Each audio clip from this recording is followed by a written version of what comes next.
በዚህ በያዝነው በ2026 ማለትም እንደ አውሮፓውያን አቆጣጠር ዩቲዩብ ይዟቸው የመጣ አዲስ ህግና መመሪያዎች እነማንን አፌክት ያደርጋል? ከአዲሱ ህግ ጋር ስራችንን አስተካክለን የዩቲዩብ ሰክሰስ ጉዟችንን የተሳካ ይሆን ዘንድ ህጎችንና መመሪያዎችን ማወቅ ግድ ስለሚለን በዚች በአጭር ቪዲዮ ጥርት አድርጌ ዋና ዋና ነጥቦችን ብቻ የምነግራችሁ ይሆናል። በመጨረሻም በ2026 ዩቲዩብ ያልጀመራችሁ ከዚህ በፊት ይልቅ አሁን ለብዙዎች የተሻለ እድሎችንና አማራጮችን ይዞ መጥቷል ዩቲዩብ። እሱንም በስተመጨረሻ የምነግራችሁ ይሆናል። ላይክ፣ ሼር፣ ሰብስክራይብ እያደረጋችሁ ከመላ ቻናል ጋር አብራችሁን እስከ መጨረሻው ትቆዩ ዘንድ በአክብሮት ጋብዛለሁ።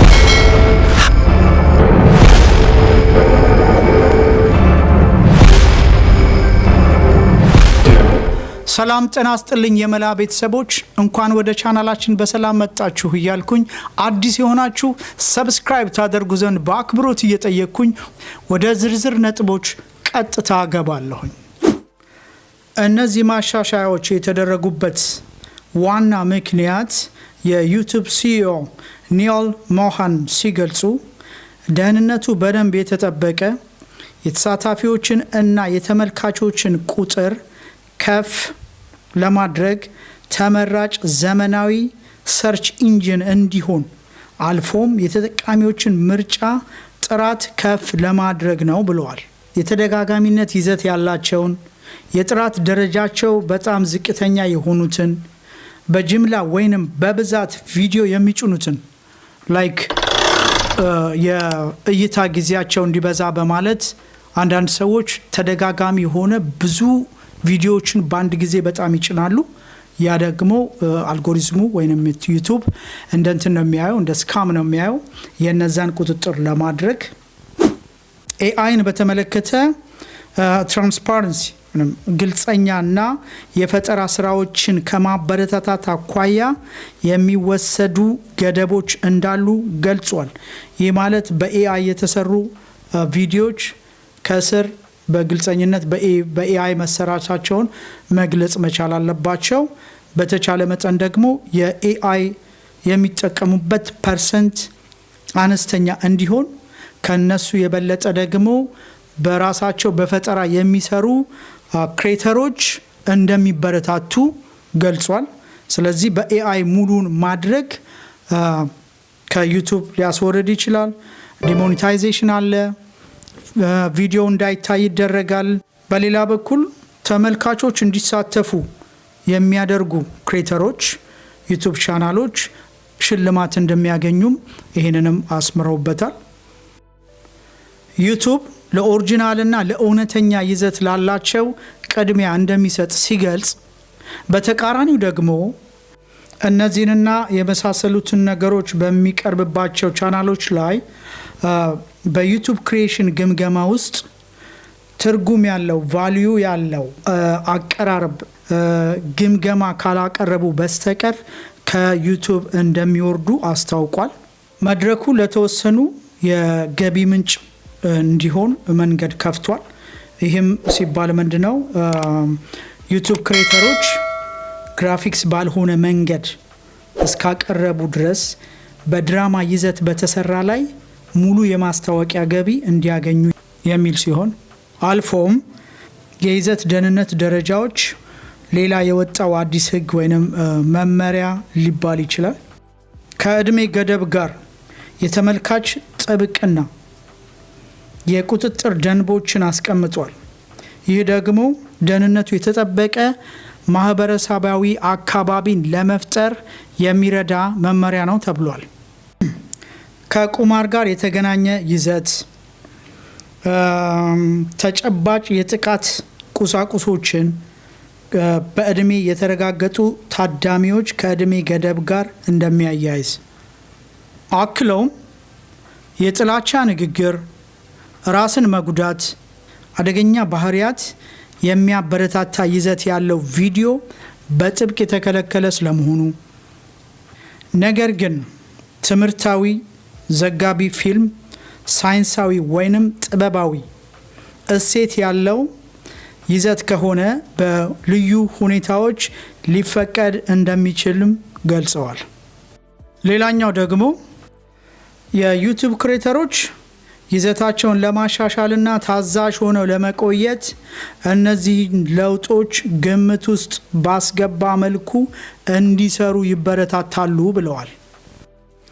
ዩቲዩብ የ2025 የካንታር ጥናት ጠቅሶ ሲናገር 93% የሚሆነው ከ18 እስከ 27 በዕድሜ ክልል ውስጥ ያሉ ወጣት የአሜሪካን ተመልካቾች እውቀታቸውን ለመማር ዩቲዩብ የረዳቸው መሆኑን መስክሯል።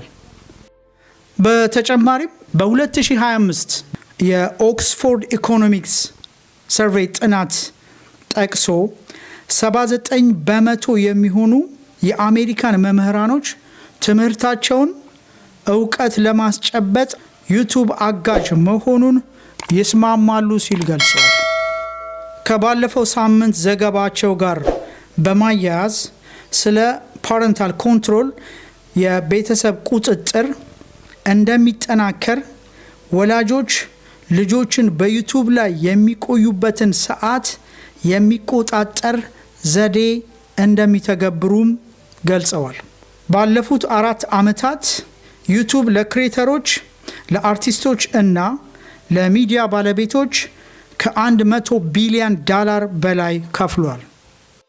ስለ ኢኮኖሚ በተናገሩት ላይ ሁሉንም አሳታፊ የሚያደርግ ኢኮኖሚ በዓለም ላይ ግሎባል ቢዝነስ እንዲሆን እንሰራለን ብለዋል።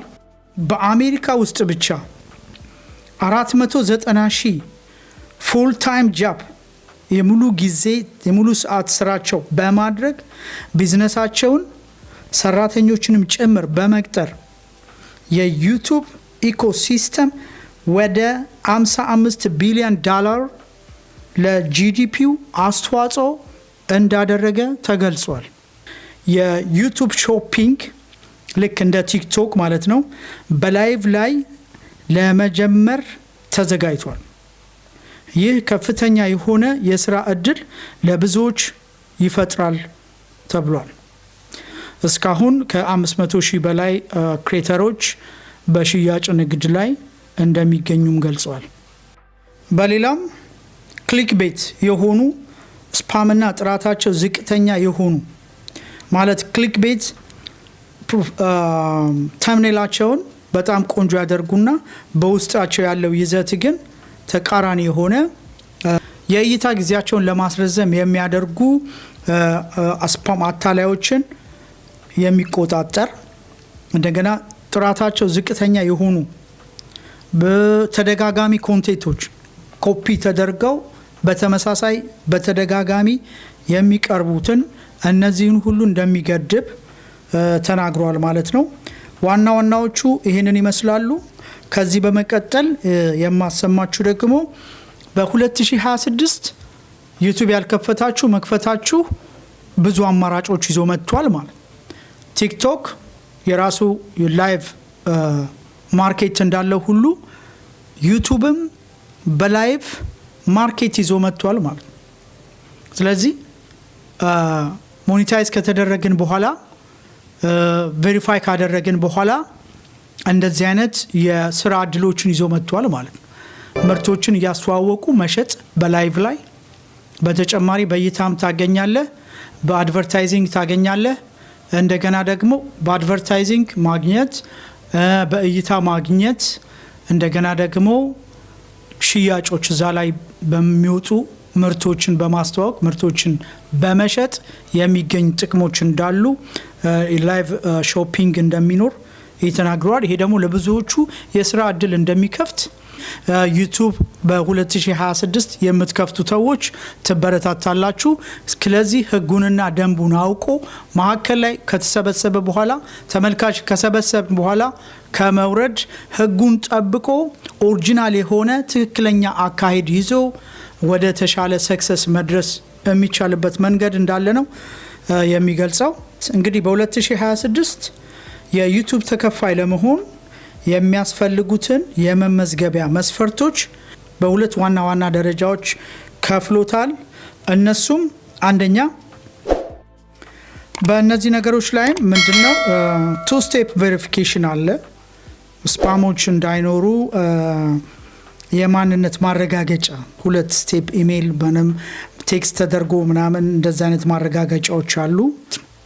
በቻናላችን ላይ ምንም አይነት የዩቲዩብ መመሪያን ያልጣሰ ስለመሆኑ ማረጋገጥ አለበት ማለት ነው።